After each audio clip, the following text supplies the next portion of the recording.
Yes, sir. So, okay, चलो दूसरी बार सुनने को मिलेगा सबको. Now it is okay.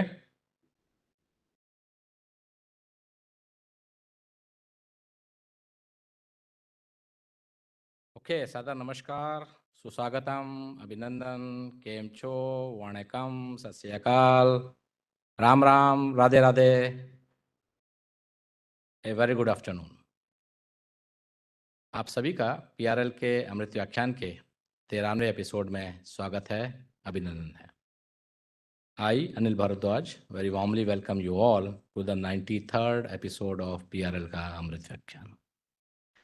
Today is also the 18th episode of PRL Ka Amrit Vyakhyan 2.0, which we started on 30th of January 2023 after we completed 75 episodes of consecutive Vyakhyans happening every Wednesday starting from 4th of August 2021.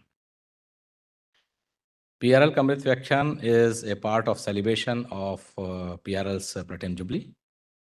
PRL, as you all know, established by Dr. Vikram Sarabhai in the year 1947. So as we celebrate the Azadi Kamrit Mahotsav, we are celebrating the Platinum Jubilee of PRL, and PRL Kamrit Vyakhyan is a part of that series of Vyakhyans celebrating the Platinum Jubilee.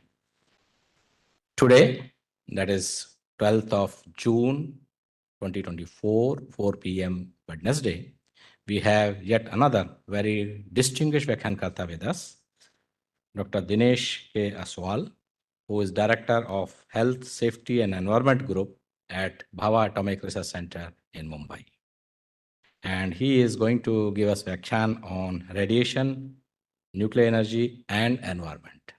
And each word, radiation, nuclear energy and environment, are all loaded words because he is going to tell us how they are linked to each other, how this is linked to climate change, how nuclear energy is beneficial for society and for humans, and we should not be fearing about nuclear energy or use of nuclear energy for peaceful purpose.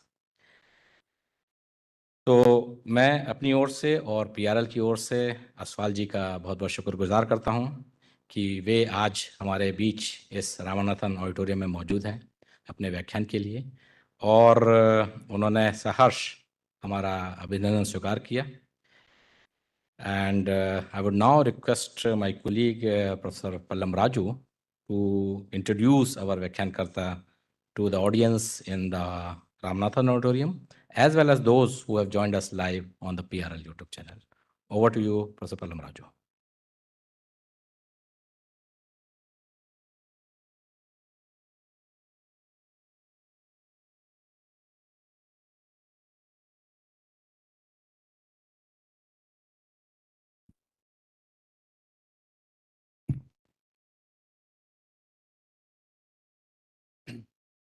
friends, it's indeed a great pleasure and honor for me to introduce the distinguished Vyakhyankarta of today's Amrut Vyakhyan, Dr. Dinesh K. Aswal.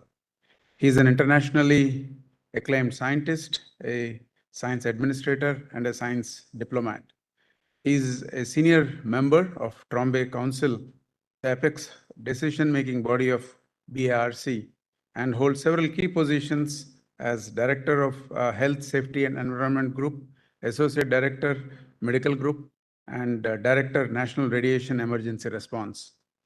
His current duties include nuclear and radiological safety of entire nuclear fuel cycle and strategic sectors, which are, for example, BARC itself and, of course, defense sector also. His visionary scientific leadership has put India several steps ahead in realizing the measurement capabilities at par with the developed nation. He implemented the redefined international system of units, SI units that we all use, based on the fundamental and atomic constants in the country on May 20, 2019. He has indigenously developed several key technologies for India's nuclear program. He has also developed numerous technologies for societal needs. For example, recycling of plastic waste into tiles, PM 2.5 and PM 10 measuring devices, etc. His fundamental science contributions in the field of gas sensors, thermoelectricity, superconductivity, molecular electronics, and metrology are internationally recognized. He is also the architect of the National Atomic Clock Ensemble to generate the Indian Standard Time that registered an accuracy of 2.8 nanoseconds, which is the best in the world. This was dedicated to the nation by the Honorable Prime Minister on January 4, 2021. To ensure a safe digital India through accurate and reliable timestamps, he established IST synchronization of the time centers at ISRO, NIC, NKN, and other strategic sectors. Dr. Aswal has edited 9 books, written over 30 book chapters, filed 9 patents, and published over 500 journal and conference papers, and with an impressive H-index of 56, and has citations of over 11,700. He was featured in Stanford University's list of top 2% scientists in the world. He is a recipient of several national and international recognitions, including Fellow of the International Association of Advanced Materials of Sweden, Fellow of National Academy of Sciences in India, Academician, Asia Pacific Academy of Materials, Distinguished Faculty Award of Homi Bhabha National Institute, Materials Research Society of India Medal, DAE SRC Outstanding Research Investigator Award, Homi Bhabha Science and Technology Award, and so on. Dr. Aswal is a chairman or member of several national committees of Government of India. Today, it is indeed a great privilege for us that he is here amidst us, and he is going to deliver his Vyakyan on the radiation, nuclear energy environment. With this brief introduction, I will now invite Dr. Aswal to please deliver the 93rd PRL Amrut Vyakyan, please.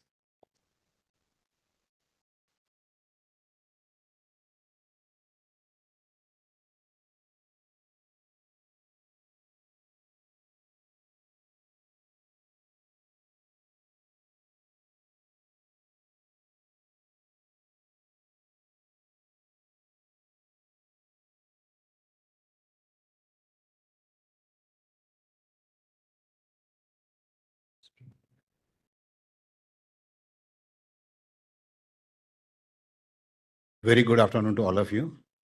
Indeed, it is a great pleasure to deliver a lecture at PRL, and especially when you are celebrating your Platinum Jubilee. And I was reading your motto that PRL research encompasses the earth, the sun, immersed in the fields and radiation. What is that? Reaching from and to infinity. All that man's curiosity and intellectual keen reveal. This is a very highly loaded motto. And if you see, and which I will touch in my talk, basically as a physicist, we have to worry about only 2 things. One is atoms, second is the radiation. And in terms of dimensions, you have to worry about only length scale, and you have to worry about the time scale. Now, if these 4 points are taken care, I think we can understand each and everything of the universe. Now, this talk, radiation, nuclear energy, and environment, as we know that environment is a very, very most talked about topic in the world because of the global warming, because of the climate. साथ में बोलते हुए रहो मेरे, कोई दिक्कत नहीं है. And the climate change. And we want a clean environment. Clean environment that does not have PM 2.5, that doesn't have carbon dioxide, that doesn't have the carbon monoxide. And you go anywhere, those who produce the power, hydropower, you will find a very clean. Solar, you will find clean. Nuclear, you will find absolute clean. But the moment you go to the thermal power plant, you will see the smoke coming out, and that is what is troubling us. So may I ask one question? How many of you have the fear of radiation? Please be honest and raise your hand. Okay. And how many of do not have fear of radiation? Only 1%, 2% people. You see, and this is what I am going to talk about, why we have a fear of radiation. And this nuclear energy in the environment, which I already said, that anywhere you go, whatever you're seeing is not the pollution, it is the water vapors. So only nuclear power plants, they emit the clean water vapors. How many of you know the National Technology Day, May 11? Many of you know. May 11 was declared as a National Technology Day because on this day, kya? Yes, we have done the Pokhran explosion. India was declared as a nuclear weapon state. And during this period, I was in Japan. That is in 1998, May 11.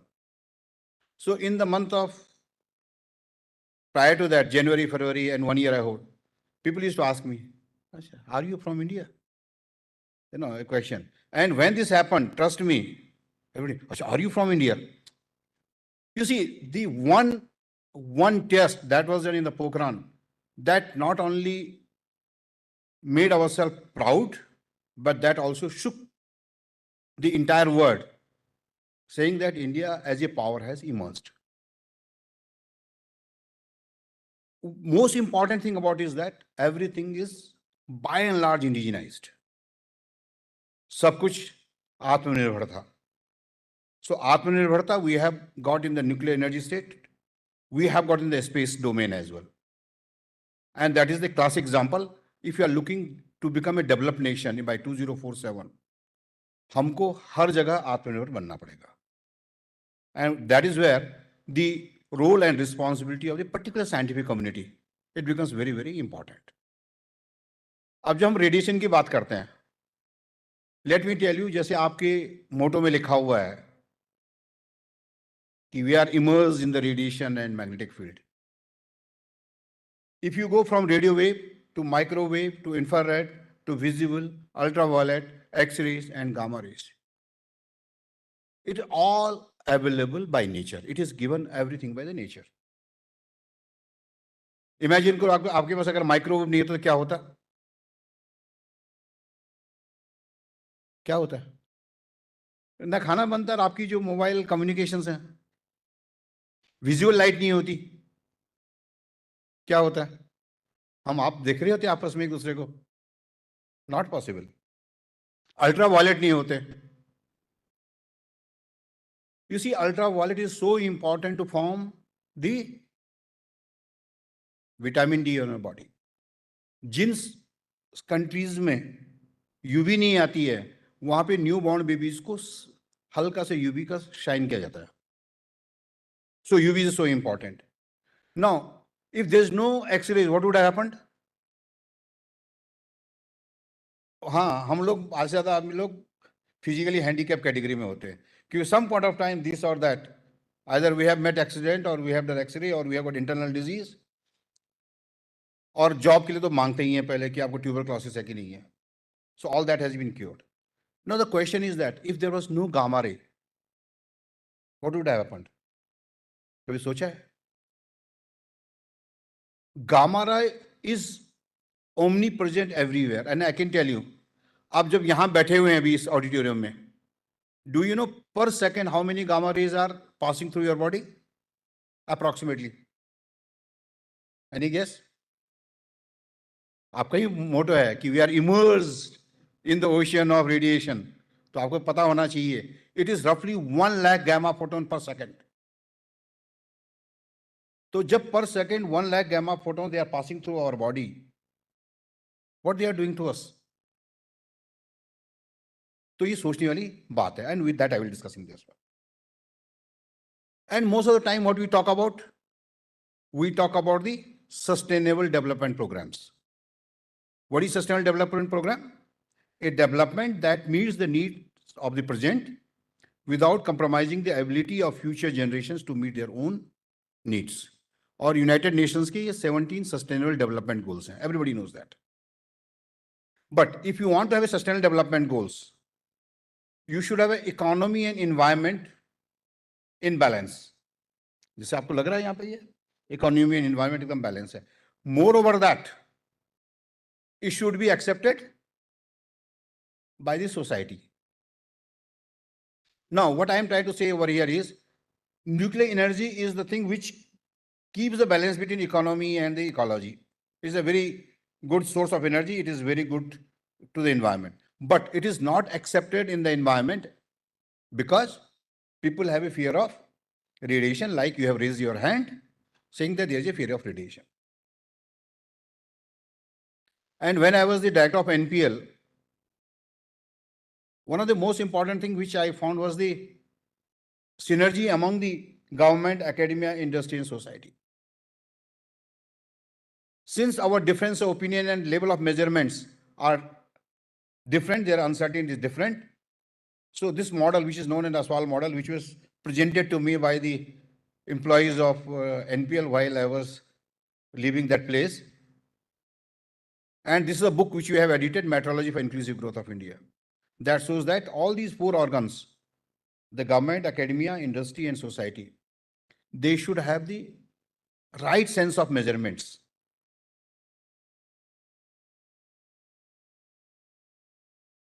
And if you want to have a sustainable development program, what is the most important thing in our life? Food, water, and food and water depends upon the energy. So if we don't have energy, we can't do anything. We can't produce food, we can't produce the water. Okay, so if you want to have inclusivity, you should have this energy, food, and water tricycle going on. And this energy is to be produced by many ways. Sorry.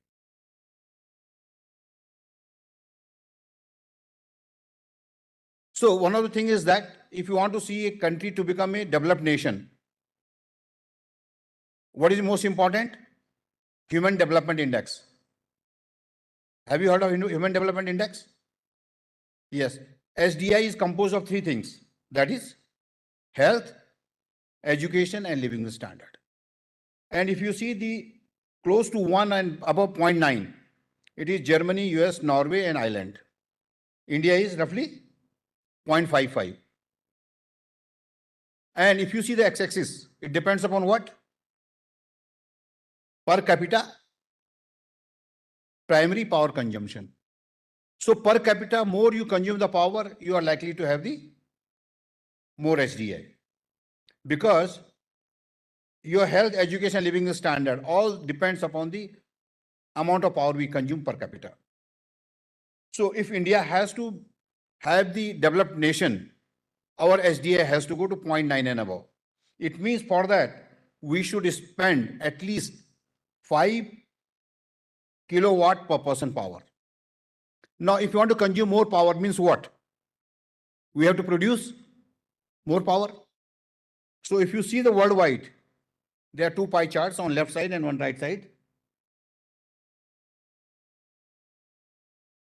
Which is the source that produces maximum nuclear power, the maximum power in the world? Coal, number 2, gas, and nuclear is only 11%. Even in India, the coal is producing maximum power. And we are talking about nowadays to eliminate the coal burning because it is creating the carbon dioxide, greenhouse gases. Now there is a comparison. There are many charts over here. If you see first over here, carbon dioxide, that is gram per kilowatt hour. Coal is producing how much? 820 gram per kilowatt hour. And who is producing minimum? Wind. Prior to that, nuclear. Number 2 is that deaths per trillion kilowatt. Which energy kills maximum? Coal. How much? 1,70,000 people die when you produce 1 trillion kilowatt hour. Its entire cycle, the number of people that die in the power production by coal, it is 1,70,000. And which kills minimum? बोल तो लो भाई. Nuclear. Now, again, another important parameter is the footprint required, which requires the minimum area to put a plant. Nuclear. And then you have got all these one. And finally, biomass, hydro and wind, they produce large portion. When you are making the power plant, you should be aware of the sustainability. It means we don't spend much of our resources. Now, concrete, steel, aluminum, and copper, they are very precious material and they should be minimized. Hydro is one of the best energy, but it consumes huge amount of resources. Right? And look at the nuclear energy density. The density of nuclear energy is very, very rich. So if you have a 1-inch uranium pellet, that is equivalent to 1 ton of coal, 120 gallons of oils, and 17,000 cubic feet of gas. So if you see the summarize, which is the best energy? सुना नहीं, जोर से बोलो. Nuclear energy. And what is the worst energy? And which energy we produce maximum? Coal. Which we produce minimum? So do you see any paradox there? Worst energy is produced maximum and best energy is produced minimum. Do you see a paradox? Yes or no? You see a paradox. Now the answer is why there is a paradox now. And I don't know how many of you have been watching out the COP28, the Conference of Parties, where we discuss the environmental issues. And they agreed that the carbon dioxide, which is responsible for the global warming, 74% of that is produced by producing the energy, that is coal burning. And therefore, it should be eliminated. And therefore, a good sense prevailed among the leaders of this COP28 summit. And what they say, can you read? जोर से बोलो भाई. Tripling nuclear energy by 2050. At least इतने सालों के बाद में ये अकल आ गई कि हमको न्यूक्लियर एनर्जी ट्रिपल करना है. So that is genuine. Now the question is that what are the pros and cons of nuclear energy? Let us analyze that. So pros I have already said. There's no greenhouse gas emission, no carbon dioxide, no methane, very fuel efficient, resilient in time of the extreme weathers. अगर बरसात का मौसम है, क्या solar energy produce होगी आपकी? Wind अगर नहीं चल रही, क्या विंड एनर्जी होगी? अगर पानी नहीं है समर में, तो क्या हाइड्रो चलेगा? Nuclear energy is 24/7 365 guaranteed. जो बेस लोड किसी कंट्री का आता है पावर ग्रिड में, that comes because of the nuclear energy. कोई इश्यू नहीं है. Then job intensive. It's a very job intensive. From mining to the final production and waste disposal, it requires a huge amount of job. तो आपको job भी मिलती है. And operating cost, once plant is made, absolutely no problem after that. तो ये इसकी pros है. कौन से में क्या है? जैसे मैंने पूछा था, fear of radiation है क्या? Yes. फिर उसके बाद क्या आता है कि जो वेस्ट डिस्पोजल है उसका क्या करेंगे? जो फ्यूल बर्न हो गया, after that what do we do with that? And most importantly, like coal will exhaust one day, will not the uranium get exhausted? So these are the three questions. If you answer them, there is no problem. So let me tell you that India has got a self-sufficiency from mining to uranium enrichment to making a fuel to build a reactor, operate it, and the waste, and we have followed the closed cycle. So some of the spent fuel we again put into the back in the system, and that is called a 3-cycle stage. So we have mastered that technology completely. So let me come to the first stage, whether we have got enough uranium. So if you see uranium, so we have got this kind of deposits, and this kind of deposits are likely to run for several hundreds of years.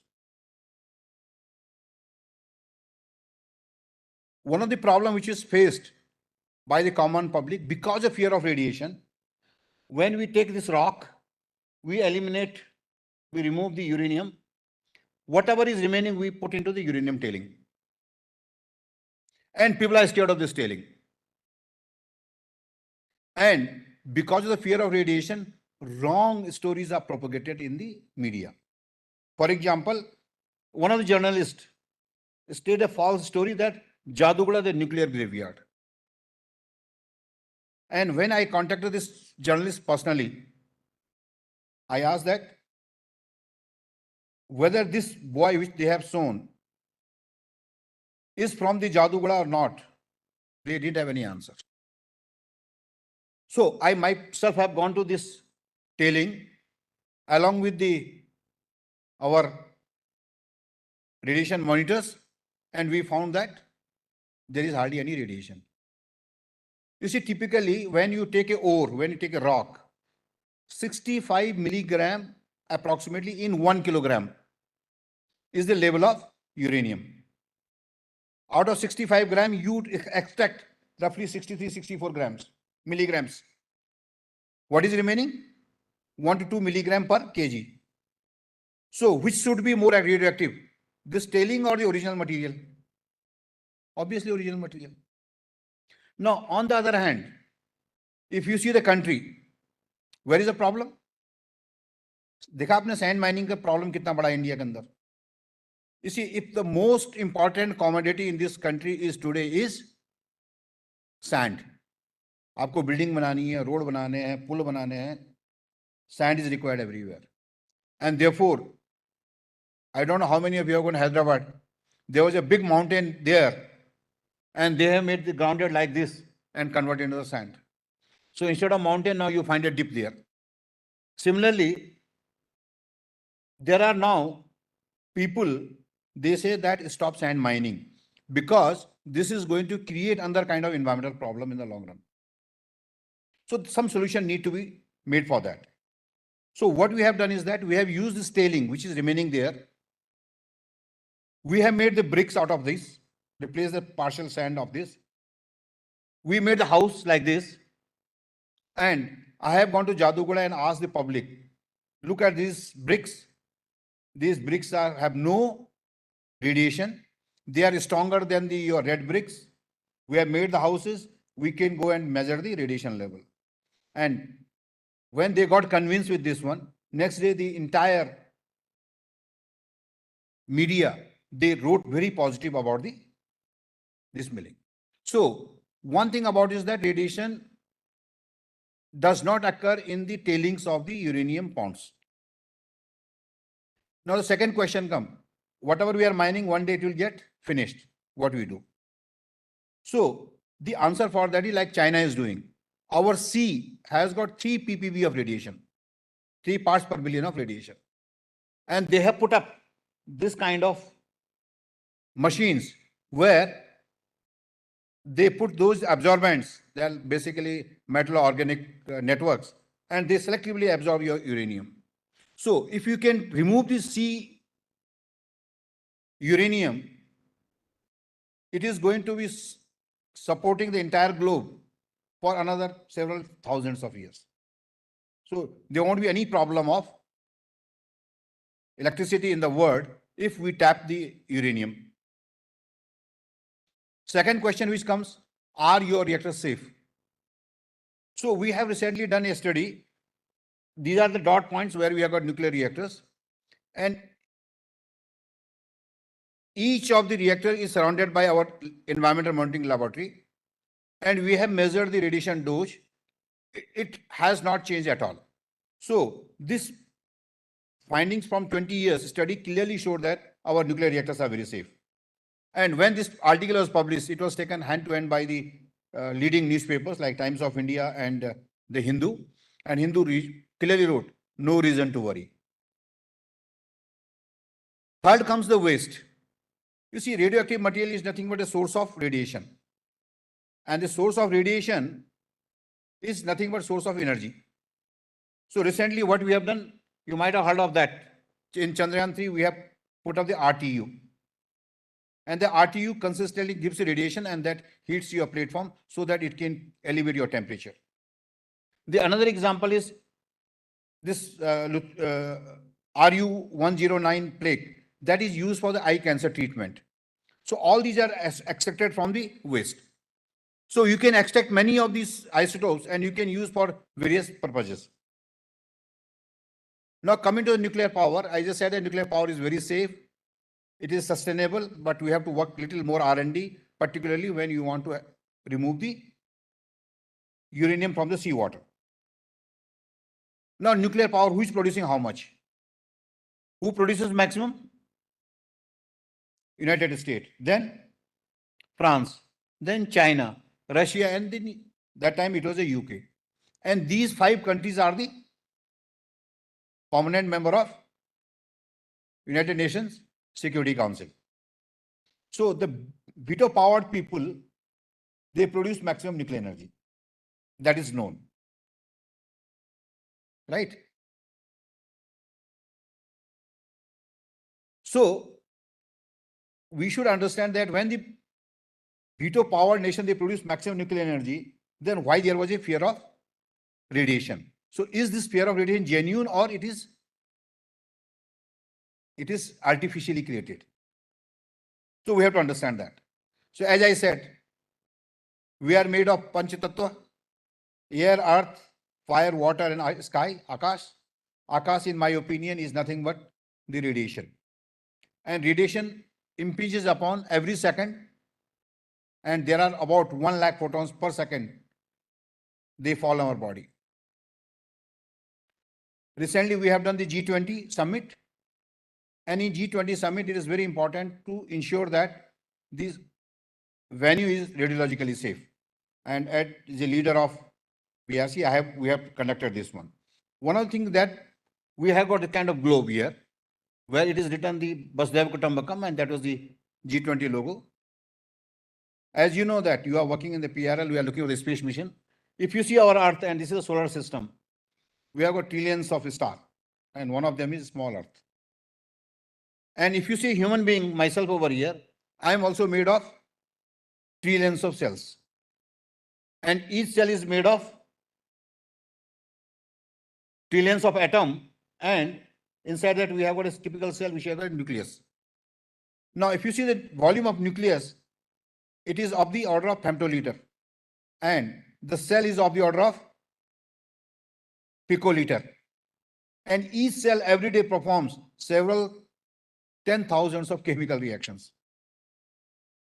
So if you see the entire globe from atom to the universe, so you will go from minus 10 power minus 15 meter to 10 power 25 meters, and time scale it will go for 10 power minus 21 to 10 power 18 seconds. X-ray, everybody knows that though it was available in the atmosphere, but first time it was discovered by the Röntgen, and who got the Nobel Prize for that. He was the first person to get Nobel Prize. Madame Curie and Becquerel, they discovered the radium and polonium and found that radioactivity is a natural phenomenon. And as you may be aware, what is inside the earth is a molten iron. And who keeps that melting? The natural radioactive heat produced by decay of uranium, thorium, and potassium. And do you know how much it produces? It produces roughly millions of megawatt of energy at the core of Earth. So when the radium was discovered, the first application of radium was in the treatment of skin cancer. So this was the cancer over the forehead, which was repaired by just applying the radium strip. It went to the beauty products because those days there was less of electricity and girls, they want to shine in the night. So they were adding a little bit of radium in the talcum powder and glowing in the night. The boys, they wanted to become strong, and there was a radium solution which was used by the male, and in the first year itself, it seemed that 300,000 bottles were sold. So to begin with, the history of radiation was very, very positive. And every alternative year, people were getting Nobel Prize in the radiation discoveries and related fields. So it was a very hot field. Everything was going fine until unless this happened somewhere in 1920s. Because those days light was less, so like your exit sign, those days they were painting the radium because it will glow in the night, like this clock. And they are known as radium girls. They were using this brush to print these numbers. And as usual, natural habit of girls, they will use their mouth to sharpen this. And consequently, they deposit huge amount of radium in their jaws. And they indeed got the cancer in their mouth, as well as they spoiled their bones. And there was huge amount of hue and cry. But much later, between 1920 to 1950, data was collected. And it was found that those who got below 100 microcurie of dose, inhaled dose, nothing has happened to them. There was absolutely no cancer to them. But if you get between 100 and 10,000, almost the probability of 50%, the red dots, you have got a cancer. It means there was a threshold value. Some of this information was hidden. In 1942, you can't believe this is the first nuclear reactor. Chicago pile. They demonstrated that if you bombard a neutron on the uranium-235, you will produce a huge amount of energy, as is equal to mc square. And if radiation is so harmful, all those who worked with this Chicago pile, they might have got the cancer or they might have died immediately. But nothing like that has happened. But what has happened was, since most of the energy was produced by oil and gas companies, they immediately became jealous about this energy. And it is known that Rockefeller Foundation is the organization who supported the oil and gas industries. But before nuclear energy could come in the civilian use, two unfortunate things happened in Hiroshima and Nagasaki. The fat man and little boy, they killed over 1 lakh people. And when a nuclear weapon drops, the temperature goes millions of degrees Celsius. Now, what happens when temperature goes millions of degrees Celsius? Each of us are made of atoms.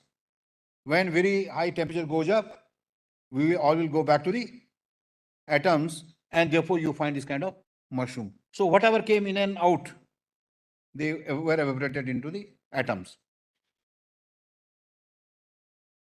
And the blast energy is, of course, very important.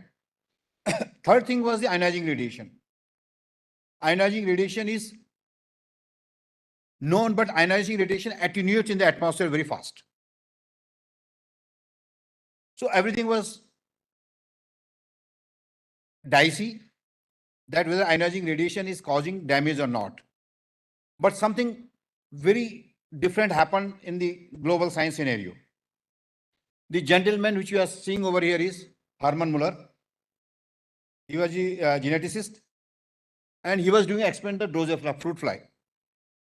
This fruit fly has given so far 9 Nobel Prizes.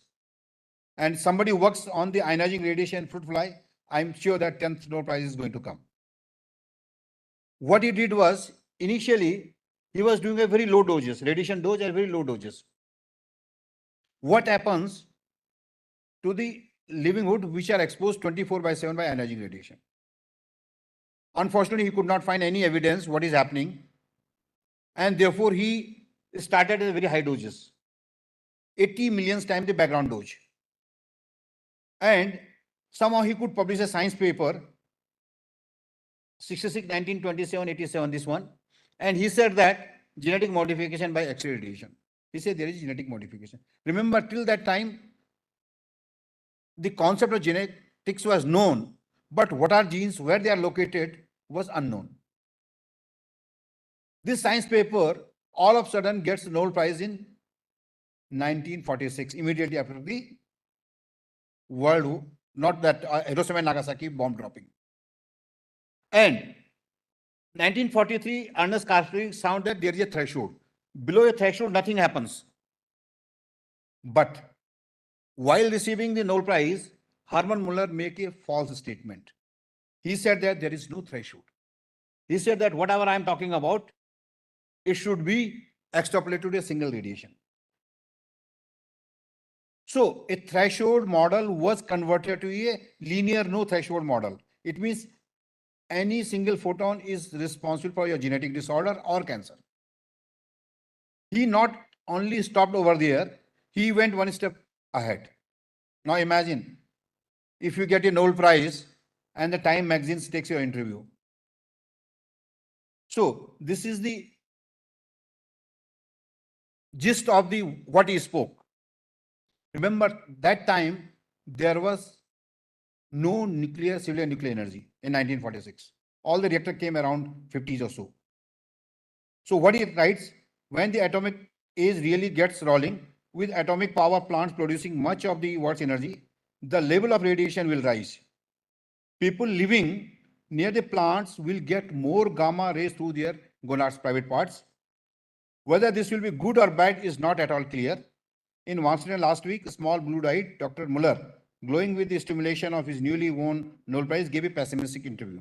Most mutations are bad, said he. In fact, good ones are so rare that we can consider them all as bad. It would be fortunate, he thought, if all those exposed to atomic explosion, such as the people of Hiroshima, were to be made permanently sterile. Thank God Japanese government didn't sterilize the people. If they would have sterilized the people, there would have been no population as of now in the Japan. So the way he got Nobel Prize, the way he made a statement, it is very evident that he was dead against of the nuclear energy. And since he was a part of the Rockefeller Foundation, get funding from there, so obviously it came from the Oil and Gas Commission, energy sources. Now, once a Nobel laureate makes that any radiation is harmful, so should the world would have gone for the nuclear test? No. But what has happened? The world have gone for 29,000 equivalent of Hiroshima and Nagasaki tests. Many of them were in air, of course, underground, underwater, in the sky. But there were 29,000. And still today, we have got a fallout of cesium across the globe. And there was a rush by every country to become the nuclear power state. But in 1965, they brought this non-proliferation treaty in 1970. And they said those who have done the test before 1965, they will be considered only the nuclear weapon state. And India just missed, because we are supposed to do in 1965-66, somehow we missed that time. But 1974, we did our first test. Another important thing has happened. While making a nuclear reactor working with radiation, 700 millisievert was the dose limit for the workers, which as the time passed, it became the 1 millisievert. And the average dose as of now is 2.5 millisievert when you are sitting over here. So there is an irrational law which was built in. The dose limit by the radiation workers or radiation facilities should not contribute additional 1 millisievert. Whereas 2.5 millisievert, if you go to Kerala beach, you get 260 millisievert of dose. So this needs to be questioned. Then many people do ask that then Chernobyl happened. In Chernobyl, so many things has happened. But what has happened in Chernobyl? Chernobyl, the reactor has just got blasted, like you can see over here. 134 people were severely exposed with radiation. 28 died immediately. Of course, 106 remained alive. Out of that, 22 died in next 10 years and with a mortality rate of 1.09. And what you see that the natural mortality rate in Russia, Belarus, and Ukraine is close to 1.4. But since the fear was so created, unnecessary fear was so much that about 100,000 European women, they went for the abortion. And if they are facing the population, it is one of the reasons that they have gone for this kind of unnecessary abortion. But if you see those reports, they say that in and around Chernobyl, which is roughly they have condoned of 2,600 square kilometer, they said that no life is going to grow on that.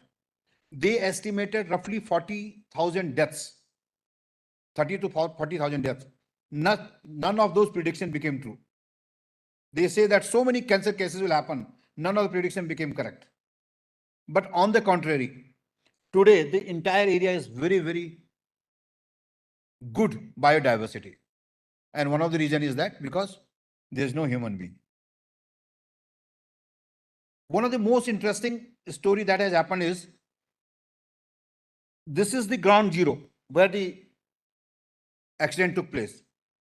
And it is 20 kilometer, 40 kilometer, 60 kilometer away. Naturally, there are green frogs. It is seen that as they go towards the Chernobyl site, they became dark. Not only they became dark, and they have done the experiment between this dark frog and this green frog. It is found that this black frog is more stronger. So, reason behind that is that darker is a region of the melanin. And it appears that melanin can convert gamma rays or attenuate gamma rays into the energy. And that's why people say that black is beautiful and black is stronger. Fukushima happened. I don't know how many of you have seen the reel of Fukushima. When Fukushima happened, entire city was wiped out. More than 15,000 people were killed. On the right hand side, you see this site of nuclear power plant. Absolutely nothing has happened. Except since the power was failed, the nuclear was at high temperature, water gushed in, water got split into hydrogen, hydrogen got blasted, and the reactor was blasted. How many people died because of radiation? 0. How many people got excess exposure to radiation? 0. But people forgot the tsunami killings. Everybody became worried about the Fukushima nuclear accident. And there were several thousands of stories in and around the world. And because of the radiation fear, people were evacuated from that area. Who were evacuated? Even those who were in the ICU. कि भाई आपको निकालना पड़ेगा, नहीं तो 20 साल बाद आपको कैंसर हो जाएगा. And the patients were taken out and this fellow was died immediately. Not 1 and 2. They killed 1,600 people. And how many money they spent? $55 billion they spent. So $55 billion and 1,600 they killed just because 1 millisievert criteria of the public doses and thinking that it will cause you the cancer, it will cause you the genetic effects. So, but people forget about the Bhopal gas tragedy. If you want to compare any accident, one should compare with the Bhopal one. This is a Union Carbide plant. Only 45 tons of methyl isocyanate was leaked. There was no blast in the plant. And very next day, what do you see? Several thousands of dead bodies. Not only those who were there, those who were traveling by the train in this one. You are traveling by train and because of this gas, people died in the train itself. So if you see the Bhopal gas tragedy and compare with the Fukushima where none died and Chernobyl where only 28 died, look at the magnitude of difference in the casualties. But still, are you scared of chemical factories? No, basically no. Like radiation, you are not scared. And radiation, you are scared? Yes, because it was propagated by the Nobel laureate that any radiation is harmful. That is picked up by the media, that is picked up by our textbooks, and it is written each and everywhere. You don't find anywhere negativity about a Bhopal gas and its consequences. It was buried up. When you take a medicine, are you scared of taking medicine? But we are scared of radiation because that kind of propaganda was given. And finally, US NRC has come up with a clear domain. With all these ones, although radiation-induced genetic effects have been observed in laboratory animals, like fruit fly have shown at very high doses, no evidence of genetic effects has been observed among the children born to atomic bomb survivors from Hiroshima and Nagasaki. एक भी case genetic disorder का human being में आज तक नहीं मिला है. तो इसमें जो हरमन की थ्योरी हो दैट वाज रॉन्ग. और हमने पूरा इंडिया का मैप बनाया है. So when we created this map of radiation, natural environment radiation, what we have found that in Kerala, you have got a very up to 250 millisievert a year. And when the journalist of Hindu read this article, then he asked me this question कि भाई जब background radiation 250 millisievert per year है तो nuclear accident से अगर 1 millisievert extra आ जाएगा तो क्या हो जाएगा इससे? या the international norms and which are wrong norms, so that need to be corrected some point of time. And I myself have gone to these beaches. They are beautiful beaches where these boys and girls, they play all the day. 250 millisievert dose. Football खेलते हैं उसमें, शाम को party करते हैं, picnic मनाते हैं. Nothing happens to them. And cancer cases, it is inversely correlated. Their average cancer rates are lower than the national cancer rates. So the question is that if linear no threshold model is not correct, then what is the model? So Calabresi has given a model called a biphasic model. That is a dose response model. Okay. It means at low doses it is beneficial, at high doses it is detrimental. How many of you feel that कि लड्डू खाना हानिकारक है? Youngsters जिसको sugar नहीं है. If you take 1 laddu a day, absolutely no problem. If you take 100 laddus a day, what will happen?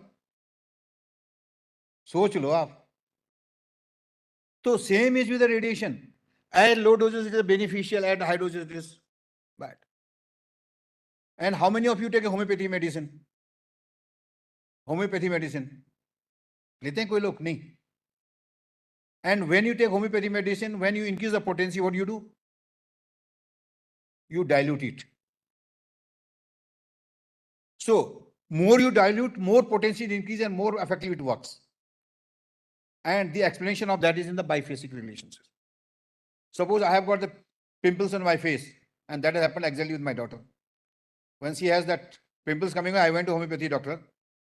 So she tried with a few medicines, and one of the medicine then she got clicked. So she was very happy that day, but I was very unhappy. My daughter was unhappy because the pimples all of a sudden they grew larger in number. So she became happy because she knew that she is at its zone, those detrimental effect. So the medicine which is going to be detrimental at that level, it means at low doses, it is going to be beneficial. And when she reduced the dose, increase the potency means she diluted it, it became all right. How many of you use the vaccines? Corona vaccine, सभी ने लगाया भाई. Or what is a corona vaccine most of the time? Dead virus included in that. Most of the viruses are the vaccines. Reason is they are in this domain. So when these challenges are given to our cell system, the immune system and memory, they become stronger. And so as if you see the vaccines, you say exercise. जो लोग बहुत exercise करते हैं उनके लिए भी खतरा है. Give example of the Raju Srivastava. वो कॉमेडियन था, वो एक्सरसाइज करता था, निकल गया बेचारा. There are so many things. Most of the bodybuilders, they won't live longer. So if you don't do any exercise, it's a problem. If you do too much exercise, there's a problem. So there is an optimum, there is a threshold value. That threshold value one should understand. Similarly, the copper selenium. Selenium is the very poisonous. But if you remove all selenium from a body, will not survive for even a day. So all the micronutrients, जब बोलते हैं ना आपके body में vitamin D कम हो गया, B12 कम हो गया, अरे B12 ज्यादा हो जाएगा तभी प्रॉब्लम है. So there is a boundary. So the question is why it is not true for radiation when nature is giving you 24/7. So it means there must be a threshold for the one. And this is how I believe it. So linear no threshold model is a simple sketch. Radiation comes, obviously it will break your DNA. And when it will break your DNA, there is a possibility that some mutation will cause you cancer. And therefore, the cancer is proportional to your ionizing radiation, and therefore, this is your curve, extrapolated curve. But what it does not tell is that you also have the immune system. Now, when the radiation comes, the immune system gets activated. Now, we have a large number of immune cells. जैसे army होती है हमारी, ऐसी immune cells body के अंदर होते हैं. Now, once the radiation comes, these immune cells get activated. And अगर कोई अगर कैंसर सेल होगा भी तो उसको ये खत्म कर देगा. And this kind of experiments were found in the atom bomb survivors. What they have found is that जिनको mild dose मिला था उनकी कैंसर की probability और भी कम हो गई.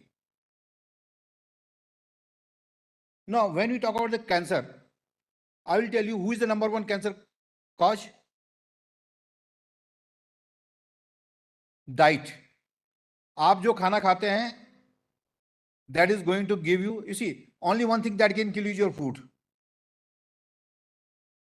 So food cause number one, then tobacco, then sunlight, and this radiation hardly matters over here. Now, as I said, that low dose mein there can be benefit. Now, what are the benefits? There is a doctor named as the James Jerry Cutler. He has done 37,517 cases, published data. And his success rate is roughly between 70 to 90%.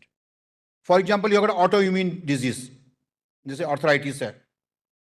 आपका ठीक नहीं हो सकता है, कोई भी दवाई खा लो आपका immune system गड़बड़ा गया है.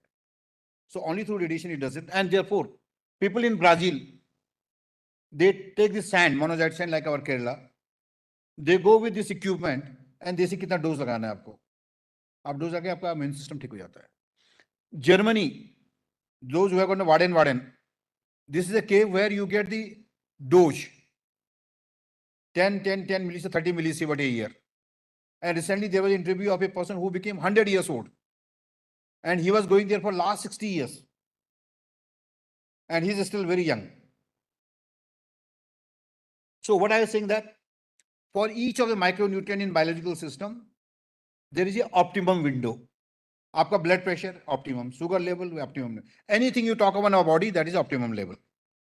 If it is less, you will become the deficient and then death. If you go higher, toxic and then death. Now, the question is that, is it happening for the radiation? So, the biggest problem of radiation is that you can't lower it. From background, if you want to reduce it, it's very difficult. So, some people in New Mexico, they have done some experiment.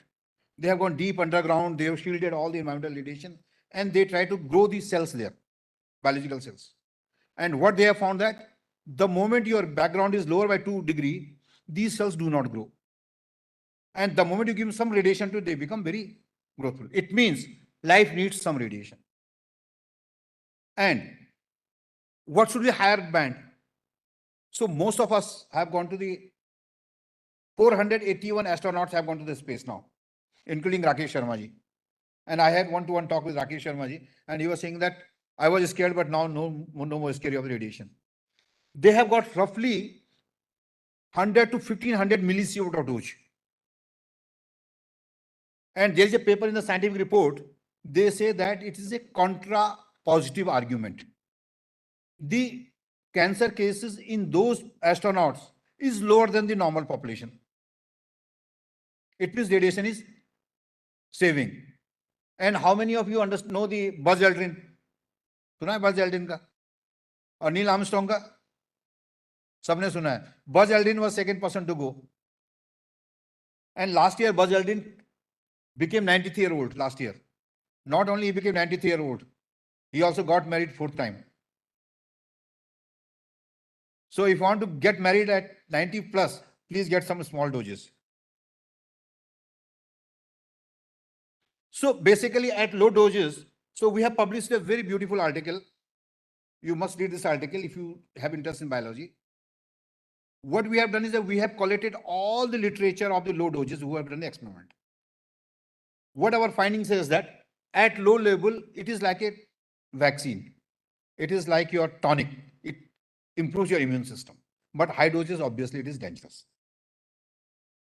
So basically, if you see all the accident and they all were below 100 millisievert. So that of Fukushima, Chernobyl, they didn't harm the way it was expected.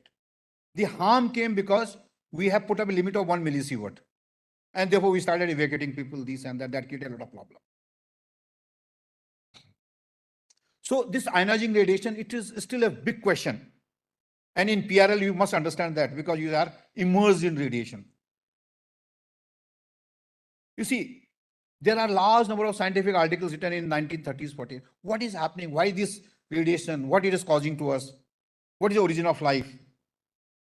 And nothing could be proven except Schrodinger. How many of you know Schrodinger? Wow, good. Thank you. All of everybody knows Schrodinger. It's a physics laboratory. Everybody should know that. And do you know he wrote a book? What is life? He wrote a book in 1943. What is life? And he was worried about the same problem. That problem is still unsolved. He said, what is life? And he gave a very remarkable sentence those days. Life feeds on negative entropy. Kaisa possible hai? What is second law of thermodynamics? Entropy always increases disorder. But he said, no. Living things, they feed on negative entropy because agar chicken kuch khata hai, hum bhi kuch khate hain, we grind and make it everything messy. And then what do you grow? We grow a periodic system in our one. So basically, we have gone from a highly disordered state to the ordered state. So Schrodinger was criticized heavily those days, but then he gave a other picture of Gibbs free energy. So instead of taking the negative entropy, he said that convert this G is equal to H minus delta Ts, and then he said that the free energy is increasing. So that time DNA was not known. So 10 years later, Watson and Crick, they discovered the helical structure. Now, this idea came from the Schrodinger's theory. That body has got the periodic structure. And when they discovered that, they wrote first letter to Schrodinger. Copy hai lega hua yahan pe. Ki thank you very much for pointing out the periodic structure. So, these DNA, they contain only 0.1% to 1% of genes. Remaining DNA is junk DNA. So the question is that what this DNA is doing?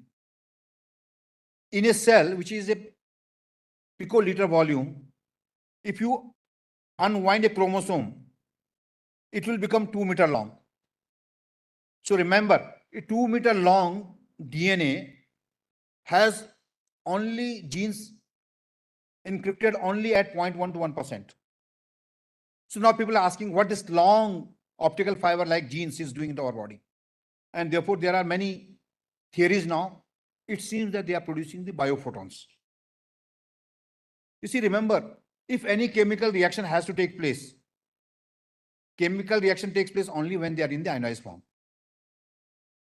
And to get this ionized form, when there are 10,000 very complex reaction going on, you should have a continuous source of energy. So the question is that, is the biophoton produced by DNA is the source of that energy, or the natural gamma photons, they are causing this one? And the important thing is that when cell to cell are talking, how they talk. आप जा रहे हैं पीछे से मैं आपको switch हुआ दूं, immediately your brain will get a signal. So how the cell signaling is taking place? Are these biophotons are taking place? So this is a very new studies which need to be done. And therefore, understanding the subject at very, very small scale, nanoscale, few angstroms to few nanometers. Last year, 3 Nobel Prizes were given. The first went for the physiology and medicine, where they have discovered mRNA vaccine. And you see that there's a uridine in the RNA. What this group of scientists did that this NNH, they rotated this molecule by only 180 degree. And they got the mRNA vaccine. So to tilt that 180 degree of the molecule, it took them almost 30 years to prove that. The second one was on the quantum dots biochemistry. So you can get quantum dots up to 2 nanometer, 1 nanometer size. And there are a large amount of applications which everybody knows now. Now, the beauty of this is that this quantum dot can be inserted now within inside the DNA, and we can get the signaling from there. And the third most important part was the discovery of attosecond, 10 to the minus 18 second. All the phenomena that takes place at the DNA level are of the order of attosecond. So fortunately, now we have got the attosecond time scale available with us.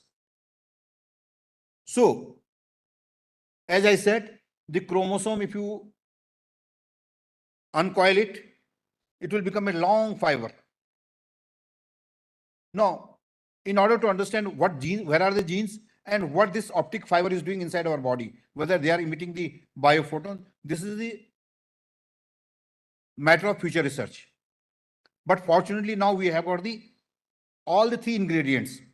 Number one, the probes which can be inserted, quantum dots, the time scale which we can be done, and most importantly, nowadays we can measure the single photon as well. So it is possible to do the research and see that what the radiation is doing to the DNA. And therefore, if we do this one, probably we can understand the fundamental science behind the ionizing radiation doing at the low doses, which I firmly believe that it is not damaging, it is doing your beneficial effect. So since we have published many articles on this concept, and it becomes very, very, matter of proud that current science asks us to write a guest editorial on this subject. And we wrote myself and my young colleague Anirudh Chandra, we wrote this guest editorial, Revisiting Radiation Realities. And we talked three things there. The problematic part of the radiation theories, that is the linear no threshold model, that any radiation is harmful by the Hermann Muller, that is a completely problematic. The negative consequence of that became people have put a 1 millisievert threshold. What harm that has done to the system? That made nuclear energy very expensive. That reduced the use of radiation for X-ray, CT scan, nuclear medicine for the common public because it became very, very expensive. And finally, there's a hope of new things.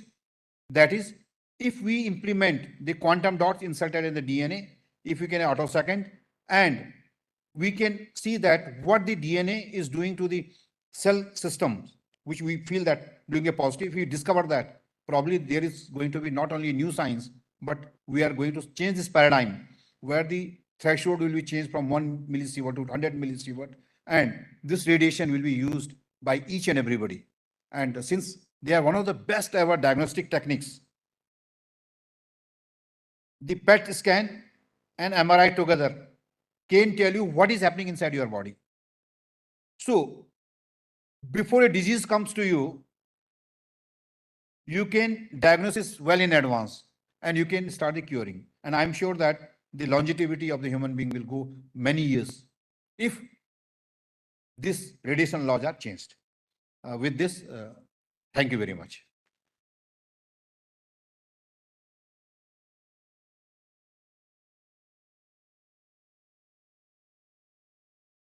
So now I can take up your questions. So let me ask this question first. Are you still scared of radiation? Thank you. जोर से आवाज आई नहीं पीछे से. नहीं, अभी भी नहीं आया. अरे जोर से बोलो भाई, डर किस बात का इसमें? No. Thank you. Okay. So thank you very much, Dr. Aswal, for such an interesting and informative talk.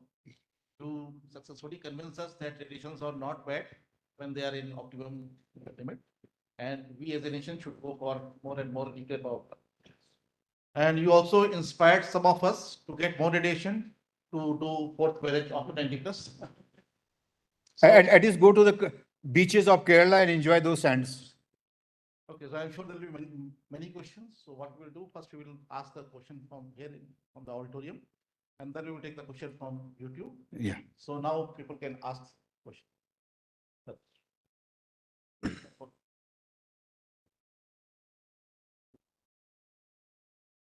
Thank you, Professor Aswal, for fantastic talk, which has now educated us that we should not be frightened of low doses. Yeah. Of course, high dose is always going to be bad. But what is your take on understanding that in India, we should have our own norms of defining the radiation dose which should be given to a body compared to what we have been following from what is given by the West? Is there a scenario emerging within the country that we should devise our own norms? Yeah, let me answer this. Actually, the world has gone a very, very systematic manner in this. No other industry has got this kind of international infrastructure. What has happened is that when the nuclear energy, I just said that the first one was built up, and there were the cases of radium, high doses cancer was coming up. So International Commission on Radiation Protection, ICRP, was formed.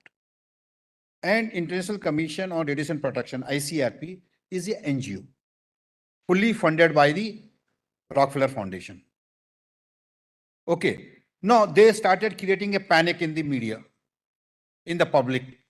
And the Herman Muller getting Nobel Prize is one of that cause. Now, since ICRP is the NGO, they wanted a United Nations kind of organization. And therefore, intergovernmental organization that is called IAEA was formed. Now, once the IAEA was formed, all of us became a signatory of IAEA. Now, once we signed the signatory, all the norms prescribed by the IAEA are followed by our regulators. And those regulators is our ARB, Atomic Energy Regulatory Board. So, in a way, they are mandated to comply the IAEA rules. Now, what IAEA does, IAEA takes up these from the ICRP. Now, there was a huge uproar. So, finally, United Nations formed a committee, another that is called UNSCARE, United Nations Committee on Effect of Radiation. Now, that committee reviews all the literature. Unfortunately, there are large number of papers which proves the LNT model. For example, very recently, there is one group. They have done CT analysis, computed tomography analysis of 10,000 children, those who have gone for the CT scans. And what their prediction finally? Out of 10,000 children which we have done, because they have gone there because they have some problem. The outcome is that out of this 10,000, one may get cancer after 12 years. And therefore, the LNT model is correct. Now, and this is published in Nature Medicine. So the UNSCARE will say that there is a paper which shows that CT scan is bad for your. So of late, what has happened is that there is another group who has started publishing and printing on against the LNT model. We are one of them. Because we know that making a regulation much below the background does not solve any purpose. And that need to be changed. So you're coming to a question that can ARB seldom change our regulation? The answer is no. So what we should do that? We should publish more and more result in this domain. And since it becomes very relevant to PRL also, because you are immersed in the radiation, you have got attosecond kind of things. It is important to study this biological system at that scales. I think we can get the Nobel Prize winning discoveries. So as long as this international mechanism follows, this is not there for chemical, this is not for anyone. For radiation, it is, politically at that point of time, the oil and gas companies, they could control the nuclear energy right from beginning. And that's why when he got the Nobel Prize, he first made Time magazine article that anywhere nuclear power plant is built, the neighborhood will have a problem. And that's why anywhere we maybe try to make a nuclear power plant, people oppose it. So it is not ingenuine from their point of view because it has been documented in the literature and that has been propagated. But this is completely wrong that such a false propaganda continued for over a 6, 7 decades, and scientific community really didn't attack that scientific problem. Just already to this question is that is there a way where we can really say to IAEA that the norms which you are promoting or are making has lacunas and therefore it should be subjected to scrutiny? Yes. Last year, 2022, December, we organized the international conference at Mumbai, and we invited the people from the ICRP, WHO, IAEA, UNSCARE. It was attended by more than 250 foreign participants, those belonging to this one. And generally, they agreed that this law must go some point of time. But then they say that large amount of literature on the beneficial effect at low doses should be investigated, and that should be part of scientific research across the globe. Once that comes up, that can be done. And our representative from India in UNSCARE and UNSCARE, we vouch for it, and we are getting quite a good amount of support. But maybe not immediately, maybe if we continue this push for another maybe 5 or 10 years and produce large amount of papers like this kind of articles, definitely they will go under consideration. Okay, good. Thank you. Thank you, Dr. Aswal. It was a really nice talk, very nice overview of the realities of radiation. But I think none of us disagree that nuclear is the safest energy, right? I mean, if you go to, all the developing world, probably they all have nuclear energy. But still, in the masses, whether it's a developed world or country like India, we have this scare of radiation. And I think it's imprinted on the mind of the humanity right from the Hiroshima time. And then you have this, first thing comes to mind is Chernobyl. And Chernobyl has been made in the movies and all those things and a lot of skills. So the thing is, how do you overcome that psychology? Because even in India, when I think last nuclear reactor was commissioned in Tamil Nadu, we had a lot of protests, right? So, and you say, do you want a nuclear power plant near Ahmedabad? I don't know how many people will say that we want it. So how to come across that psychological barrier when it comes to nuclear? And moreover, if a nuclear disaster happens, like let us say Chernobyl happens in Tamil Nadu, what do we have a mitigation strategy to circumvent that? How do we know that your curve is not going up, crossing that threshold limit? So all those questions comes to mind. I mean, coal is fine. Coal is killing. We all know that. But coal is a slow killer. We know that nobody is experiencing it directly. But when you have a Fukushima like or Chernobyl like, you chances of you getting die, there is a finite death. So I think that kind of a psychology plays into the mind of masses, and that creates a problem. Yeah. I think when I was telling, probably you were sleeping that time.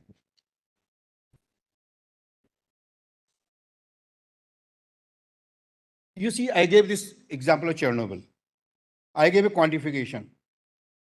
You see, एक Moby पुल गिरा था यहाँ पे, 300 people died, just one collapsing. Okay. Bhopal gas tragedy happened. This was scenario next day morning. No, wait. This is what I'm trying to say, that let us see the Chernobyl and Fukushima, what has happened first. The biggest problem with us is that we have absolutely no idea what happened in Fukushima and Chernobyl. What we read a false propaganda by the set of journalists and this one, we go that. So point what I'm trying to say, that if the scientific community itself, that's what my first question was, that almost 95% people raise their hand. If we ourselves, being a scientist, do not understand this, how do we expect that a false propaganda run by the certain quarters in the world will not impregnate the minds of the common people? So that's why I say that there are many answers to your question. First of all, let us try to compare the Bhopal gas tragedy, where there was no blast, against the Chernobyl. Chernobyl was like this. This is actual photo of Chernobyl. Only the 28 people died. You see, and not a single case of genetic disorder has been observed in any one of them. They had a calculation by these people. Why people get scared? Ki Chernobyl ho gaya, now 40,000 people will die in another 2 years' time. How many died? Zero. No, none died.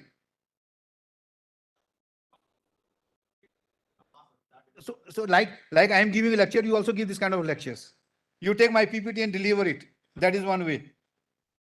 Yeah, no, so that's why. So that's why. And similarly, and what is today in the Chernobyl? I will tell you, this has become picnic spot. The best biodiversity you want to see on the earth today is in Chernobyl. And what they predicted that time? It will become like a moon and Mars. Nothing will grow there because there's so much of radiation. And sorry, what is the level of radiation finally, which can turn out to be?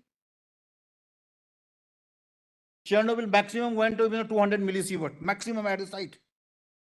And when our astronaut goes in the sky, he gets 400 to 1,500 millisievert dose. Even in Fukushima, the one is only, sorry to say, only 20 millisievert. Even our background is more than that. If you go in Kerala beaches, the radiation level in Kerala beach is much larger than the Fukushima and one at the core. Reason is, nature has given two fantastic things. Highest background on the earth, that is 250 millisievert a year, and highest gamma energy photon. Thorium derivative gives you 2.6 MeV photon, whereas any of the nuclear fission product, they won't cross 1.5 MeV. So nature has given you the highest energy of gamma photons and highest dose on the earth. And it is also shown that the cancer is negative. So these data are available. But since there has been a mindset which has been generated by the coal and gas companies, even going to the extent of giving a Nobel Prize to a certain person for wrong discoveries, that happens. But again, I won't blame the laymen, but I will definitely blame the scientific communities. Why we are not worried about this problem? Okay, and as far as common is concerned, I will tell you, I never got this kind of upload from anywhere the way when I got from the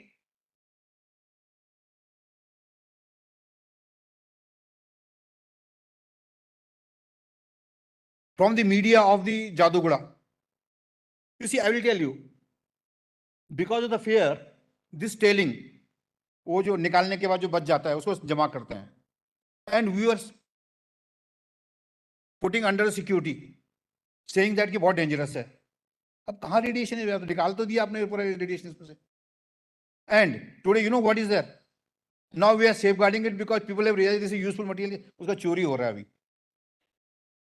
The exact, in last 2 years, it has gone exact opposite direction now. अब security उसको बचाने की लगी हुई है. And we have calculated this is worth 10,000 crores of residue there now. So that's why the science is not only to publish my paper or do certain things in my domain. It is also a little broader vision whether we make people, society to understand what it is. Okay, sure. Yeah, so, sir, it was a very good talk, very eye-opener because you just uncovered many of the facts. I wanted to ask, it is all, you all talked about these kinds of radiations like ionizing radiations, gamma and all those things. So there are a lot of mobile towers and these kind of radiations also pose fear in the mind of common people that these kinds of non-ionizing radiations can also have some negative effects. So what exactly is the actual effect on human beings of these radiations and levels? You see, the beauty, the best case I can tell you is the Juhi Chawla case. You know Juhi Chawla? Juhi Chawla is a heroine. And when the 5G towers were being built, she came and she gave a talk. कि ये जो 5G tower लग गया हमारे पड़ोस में, इससे जो है लोग मर जाएंगे और चिड़िया मर जाएंगी. And then the company put that case in the Bombay High Court. Okay. And पूरा डाटा स्क्रूटनी करने के बाद में जज ने क्या जजमेंट दिया? She was fined, I think 25 lakh rupees or something like that. कि don't propagate the negative thought process. And I was really unhappy that day कि 25 लाख से लोगों को पता नहीं चला कि हीरोइन है, बहुत पैसा उसके पास में, she deposited money. She should have imprisoned for at least 1 year. 1 साल का जेल होता, सबको मालूम पड़ा जूही चावला जेल में गई है क्योंकि उसने गलत फैलाई है उसने. You see, that's why I say that if you see the entire universe, and I made that statement in the beginning, it is atoms and the radiation. Everything is one. Atom radiation बनाता है. Radiation कहाँ से आता है? Atomic transition से. And if you see the atoms, electron you can't see, you do not know what is inside electron. If you go neutron and proton, you find the quarks, you find the gluons. If you go deep inside, you find nothing. Probably there are certain radiation which are quantum mechanically. So we are made of nothing. Nothing means again this gamma energy photons. So that become more philosophical question then. Because as of now, we can't see those dimensions. 10 to the minus 21 second, 10 to the minus 21 meter. So the day we start looking that, probably we'll go to the spirituality. But definitely some point of time we have to go to those dimensions. But in the macroscopic, you see, for example, somebody will say that ki sun se cancer hota है लोगों को. आप दिन भर धूप में बैठे रहो, you will die. But then the moment you sit on the sunshine, your body knows कि अब कितना धूप चाहिए मेरे को. You see, we all are, particularly I am from the north, and in winter we'll go in the sit in the sunshine. पहले 2 घंटा तो बहुत अच्छा लगेगा आपको. And after बोले चाहे कितनी ठंड हुई है, then you'll go inside, यार बहुत हो गई अभी. So because the body senses that. The ionizing radiation dose nature has made in a window, we are not able to sense it, whether it is becoming good or bad for us. So in my opinion, that is the window which nature has given you for some reason. Still, it is not known for what is given. Sir, just one question. Thank you for a very interesting talk. Can you throw some light on, I believe you showed one graph where the total energy output, which is coming from different sources, and the nuclear contribution is still probably standing at 2%. Yes. Am I correct? Yeah. So, we have had the nuclear deal, the 1, 2, 3 agreement on the nuclear deal back in 2008. So what was the projected nuclear contribution at that point of time, as far as India is concerned? And have we reached at that level? And if we have not, I mean, how is it possible to attain larger contribution from the nuclear domain as opposed to, other sources of energy? Yeah. Thank you. You see, thank you very much. It's a 1, 2, 3 deal was done that point of time because, as I showed, our uranium resources. Now, because of opposing nature of the people, we are not able to mine our uranium. And therefore, our even existing reactors, we had a tough time in running them. So we needed uranium.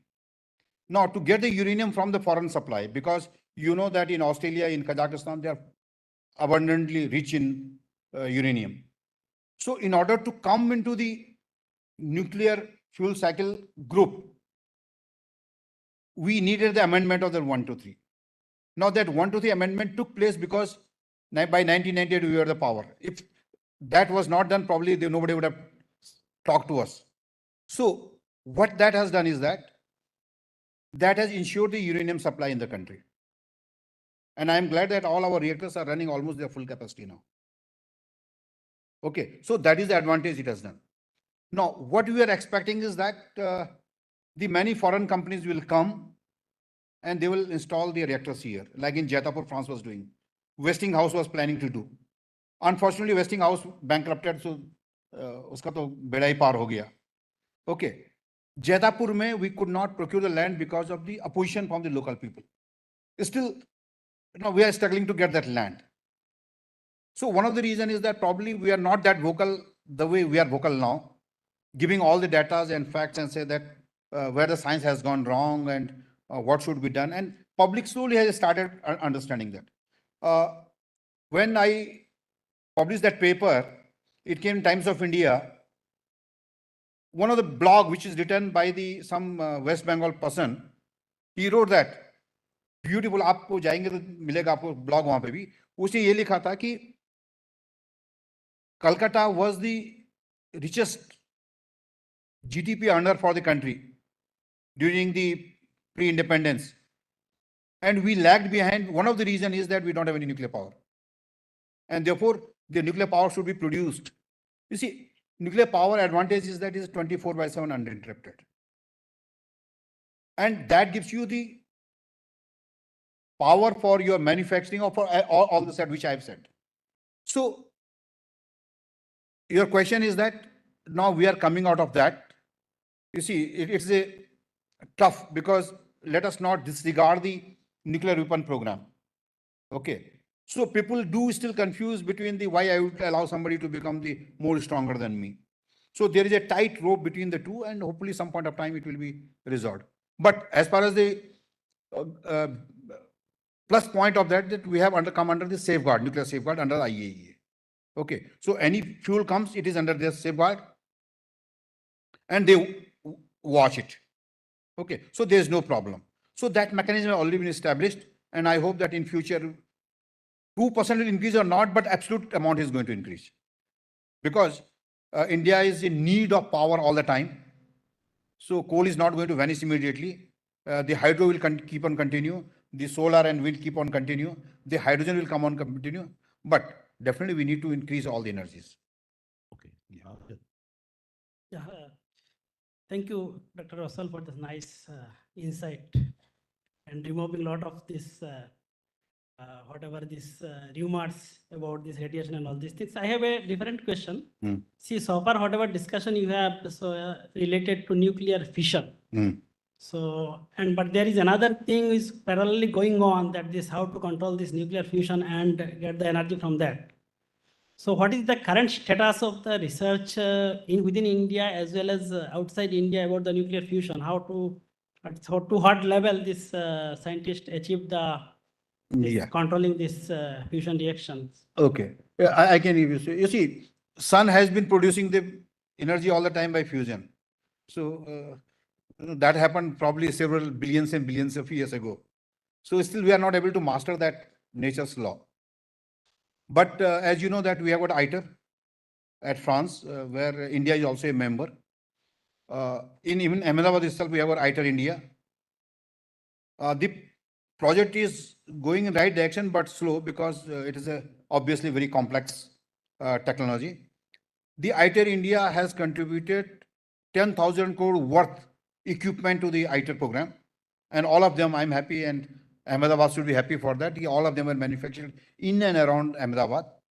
The power supply, the pipings, then cryogenics, the magnets, many components. And we have got IPR over here, where we do the tokamak experiment to confine the plasma. So good amount of progress has been made, but still remains technologically challenged. In sun, it is different story. कि सब वहाँ हो रहा है, जिसको बचना है बचो, and जो बच रहे हैं वो several lights of years apart हैं. When we are creating in the on the earth, it is not that easy. But nevertheless, apart from the France ITER program, there are few scientists in the America. They have used a high power laser to create the fusion at a very small scale. And therefore, many startups, they have come up. They are very sure that they will be able to do it. So that's why I say that young people, they should become the startups and entrepreneurs, so that they can take up this kind of experiments. But I'm sure there's some point of time it will be achieved. The time scale, difficult to commit at this moment. Okay, last question. Yeah, Vinny. Thank you very much, sir, for such a nice talk. So I just want to ask a question that, like for developing countries, it's very good that they can have nuclear energy and they can set up the power plants, nuclear power plants. What about the poorer countries? Like it would be easier for them to get the coal and burn it, and just so how they can achieve nuclear power in their countries? You see, I will tell you, the nuclear power expansion is going everywhere. Even Bangladesh is putting up. Forget about the Gulf countries. Those who have got surplus oil and gases, they have put up their nuclear power plant in the UAE, Okay. And even the African countries, they are going for it. So what my point is that the moment we make a threshold of 1 millisievert, 100 millisievert, without doing much of the risk to the humankind, the cost of nuclear energy can be reduced drastically. So my point and my hypothesis, which I'm propagating, that we should do little bit more scientific understanding at low doses, so that we can support the 100 millisievert threshold value. But as I said, that the pure science has to be done for that. Okay, last question, Narendra. Yeah.